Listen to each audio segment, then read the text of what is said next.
Dada, Ha bolam, nima qilyapsiz? menga qara.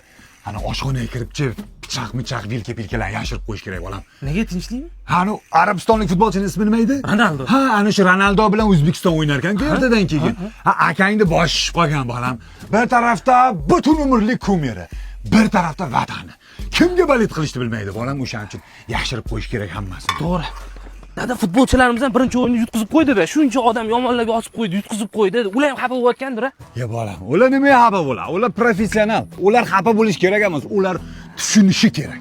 Ha, biz ham 35 yillik azartni bittada chiqarib yubormoqchi bo'ldik-da bolam.